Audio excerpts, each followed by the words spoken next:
Raj theatre TV நேயர்களுக்கு அன்பு வணக்கங்கள். தனுஷ் நடிப்பில் நேற்று வெளியாகியிருக்கும் இந்தி படம் தேரே இஷ்க் மே. தனுஷ், கிருத்தி சனோன், பிரியன்ஷு, பெய்ன்யூலி, பிரகாஷ்ராஜ், புஷ்பராஜ் ராய் சௌத்ரி, பரம்வீர் சிங், சிமா, விகேன் ஃபோர்மன் மற்றும் பல இந்தி நடிகர்கள் நடித்திருக்கிறார்கள். ஆனந்த் எல் ராஜ் இயக்கியுள்ள இப்படத்தை பூஷன் குமார், கிருஷ்ணகுமார், ஆனந்த் எல் ராய், ஹிமான்ஷு சர்மா இணைந்து தயாரித்திருக்கிறார்கள்.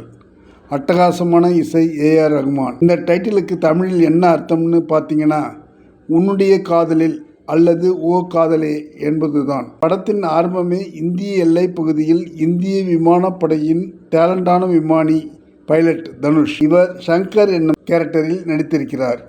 அவருக்கு சட்டென்று கோபம் வருகிறது.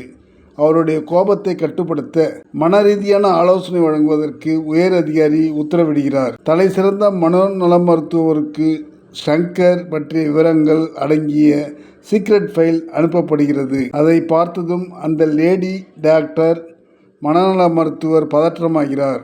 அவர்தான் ஹீரோயின் கிருத்தி சனோன். தனுஷை ஏற்கனவே தெரிந்தவர்தான் அவர். எப்படி என்கிறீர்களா? முக்தி கிருத்தி சனோனை தனுஷ் தீவிரமாக காதலித்தவர். ஒருவரை ஒருவர் சந்தித்து கொண்டு மனம் உடைந்து குமுறுகிறார்கள்.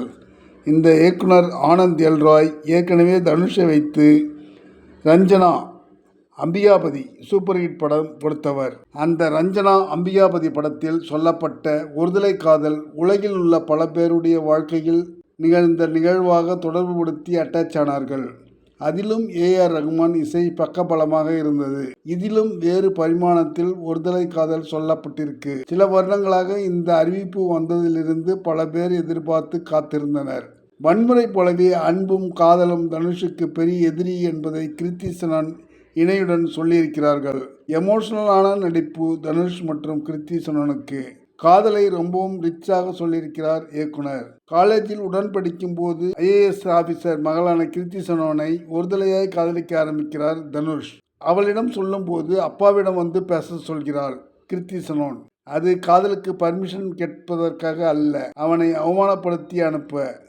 கூடவே யூபிஎஸ் எக்ஸாம் பாஸ் பண்ணு பார்க்கலாம் என சொன்னதும் தனுஷும் சீரியஸாக யூபிஎஸ் எக்ஸாமுக்கு நன்றாக படித்து பாஸ் செய்கிறார். ஆனால் அப்போது அவனால் கிருத்தி சனோனுடன் சேர முடிந்ததா என்பது யாரும் எதிர்பார்க்காதபடி சொல்லியிருக்கிறார் இயக்குனர். தனுஷ், கிருத்தி சனோன் போட்டி போட்டுக்கொண்டு நடித்திருக்கிறார்கள். அதன் பின்பு நடப்பவை எல்லாமே எதிர்பாராமல் நடப்பதே. தனுஷின் அப்பாவாக வரும் பிரகாஷ்ராஜின் நடிப்பு இன்னும் எத்தனை படங்கள் பார்த்தாலும் சலிக்காது. நன்றி, வணக்கம்.